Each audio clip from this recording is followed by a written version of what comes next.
Assalamualaikum warahmatullahi wabarakatuh. Selamat pagi anak-anak ibu.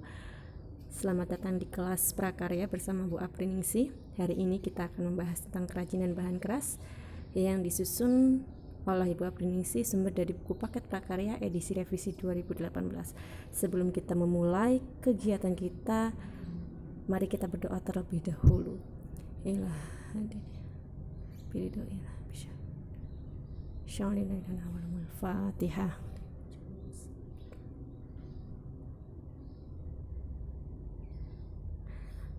Terima kasih. Kelas kita hari ini akan membahas kerajinan bahan keras, ya. Prinsip kerajinan bahan keras.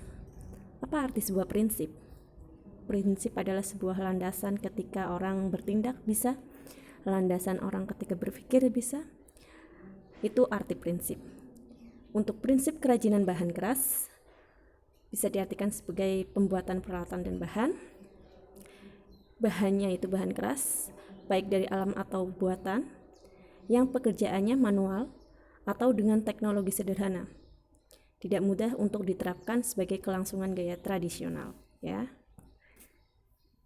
Untuk prinsip pembuatan kerajinan keras, itu ada beberapa yang harus dilengkapi. Yang pertama, unik. Ibu beri contoh di sini ada sebuah kayu, karena kayu itu salah satu bahan keras alam, ya. Ini masuk dalam kategori unik. Kenapa? Karena ini ada serat-serat dalam sebuah kayu yang tidak dimiliki oleh bahan lain, ya. Yang pertama. Yang kedua, prinsipnya memiliki pesan atau nilai dari kerajinan yang dibuat. Maksudnya gimana? Maksudnya ya, karena suatu kerajinan itu dibikin oleh manusia, dari ide manusia, maka itu ada pesan yang ingin disampaikan dari sang pencipta. Adapun pesannya, yang pertama ada nilai fungsional, maksudnya itu hasil kerajinannya ada fungsinya buat apa. Kalau ini keranjang dari rotan, fungsinya misal buat naruh baju kotor, itu ada pesannya. Yang kedua, ada nilai informatifnya. Pesan yang akan disampaikan apa? Di sini contohnya pin. Ini ada tulisan United, sebuah klub bola. Itu pesannya. Kemudian pesan yang disampaikan ketiga itu secara simbolik. Ibu kasih contoh di sini ada kerajinan lukis, ya, nilainya simbolik. Di sini ada gambar pewayangan, ya, pewayangan. Bisa dulu dari Google. Dan yang keempat, pesannya itu ada nilai prestis. Prestis itu maksudnya wibawa. Jadi kerajinan yang dibuat itu bisa menaikkan kepedean atau nilai kewibawaan seseorang. Contohnya tas kulit. Biasanya kalau orang memakai tas kulit itu terkenal dengan orang yang berada, karena harganya itu mahal, ya. Tas kulit asli. Ini ada pengrajinnya. Itu beberapa pesan yang disampaikan dalam proses berkarya, ya. Ada nilai yang disampaikan. Kemudian prinsip yang ketiga, ada aspek rancangan dalam produk kerajinan. Aspek itu merupakan bagian-bagian. Rancangan itu kata lainnya itu desain, ya. Jadi produk kerajinan itu ada beberapa faktor yang menjadi bahan acuan atau pertimbangan ketika orang mau membuat kerajinan. Apa itu? Yang pertama, faktor teknis. Ada 3 itu: metode produksi yang handal, penerapan daya mesin atau manual, kemudian tingkat kemahiran SDM. Ini harus diperhatikan betul oleh seorang kreator atau seorang yang ingin berkarya. Jadi kira-kira produksinya itu kedepannya bagaimana? Karena ini berkaitan dengan kelangsungan berkaryanya, ya. Yang kedua, faktor ekonomis. Ada beberapa bagian yang harus diperhatikan: pemasaran yang tahan persaingan, sistem pemasokan, kebijakan hak cipta, nilai jual dan keberadaan suku cadang, selera masyarakat terhadap produk. Ibu jelaskan yang nilai jual dan keberadaan suku cadang.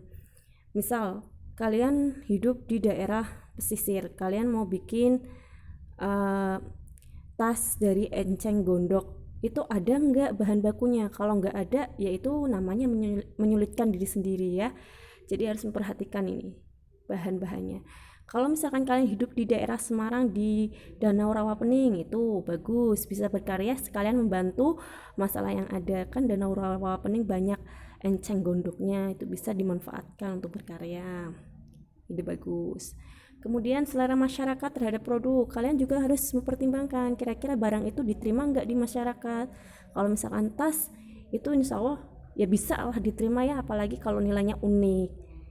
Jadi harus memperhatikan itu ya. Yang ketiga ada faktor ergonomis mengenai sifat, nyamanan, keamanan, kesesuaian, kepraktisan. Kalian mau bikin tas enceng gondok itu tahan air nggak? Kalau misalkan itu praktis, bisa tahan air, bisa nyerap air, nggak merepotkan, itu juga harus diperhatikan. Maka akan memberikan kepuasan. Nyaman nggak dipakai tasnya? Kalau nyaman ya tambah puas lagi konsumennya ya kalau sudah memakai. Yang keempat, faktor sains dan teknologi, ada unsur kebaruan, adanya inovasi, adanya modifikasi ya dari produk kalian. Kemudian harus mengikuti perkembangan pengetahuan teknologi. Itu yang keempat. Yang kelima ada faktor estetika, menampilkan bentuk keindahan, memiliki daya pikat, keserasian, penggarapan yang rinci atau detail, kemudian pewarnaan, perupaan, dan kesan. Jadi nilai dari suatu karya atau seni itu setiap masing-masing individu itu berbeda-beda. Bahkan ada sebuah karya yang harganya sampai ratusan juta, karena setiap pribadi itu memiliki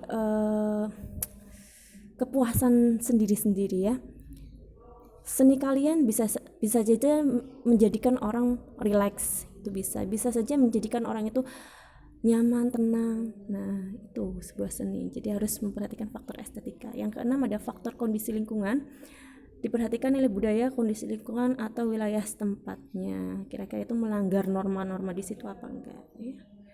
Nah, untuk jenis dan karakteristik kerajinan bahan keras. Karakteristik itu artinya ciri-ciri ya.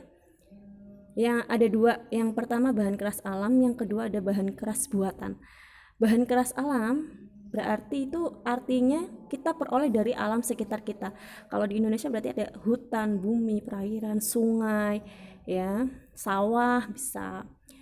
Sifatnya gimana? Sifatnya pejal itu kuat, solid, tidak mudah berubah bentuk. Kalau contohnya dari bahan keras alam itu bambu, rotan, kayu. Nah, kalau yang tadi buatan itu ada campur tangan, ada campurannya, udah diolah.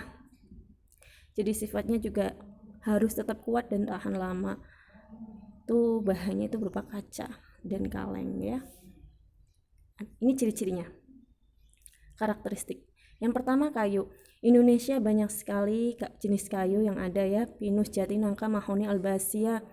Belum jenis-jenis lain yang ada di daerah lain. Ini ibu kasih contoh kayu. Nah, ini bentuk kayu jati ya.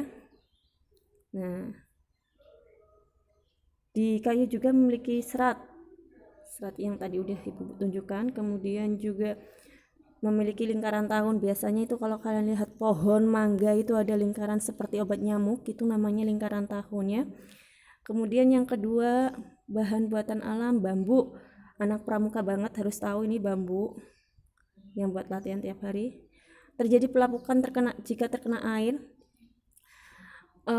Atap rumah kita biasanya tuh istilahnya reng ya, itu kalau kena hujan bocor biasanya berjatuhan debu-debu dari bambu, itu namanya pelapukan. Ada rongganya ini yang lingkar-lingkaran ini, kemudian tekstur halus dan ditonjolkan. Yang ketiga ada rotan, hampir mirip dengan bambu ya, lebih kuat tapi ya, ada rongganya juga, ruasnya samar-samar. Ini ciri-ciri dari bahan alam, bahan keras alam. Kemudian ciri bahan keras buatan, kaca. Siapa yang nggak kenal kaca? Apalagi cewek, kalau mau ke toilet pasti ngaca dulu ya. Wujudnya transparan dan bening seperti ada gini. Kalian bisa melihat pantulan kalian dari kaca ya. Transparan, bening, permukaan licin, mengkilap, juga bisa dibentuk karena kaca itu bisa dileburkan dalam kondisi panas. Kemudian yang kedua ada logam. Logam itu banyak jenisnya, ada perak, emas, aluminium, besi, itu masuk logam. Sifatnya itu mudah terkorosi udara. Bentuknya macam-macam, ada yang pipi, ada yang tebal. Kalau yang ini dilapisi emas warna kuning, jadi warnanya udah beda gitu ya. Nah, itu mengenai kerajinan bahan keras di season pertama. Selanjutnya silakan kalian kerjakan tugasnya yang sudah Ibu sediakan. Semoga dapat bermanfaat. Terima kasih. Wassalamualaikum warahmatullahi wabarakatuh.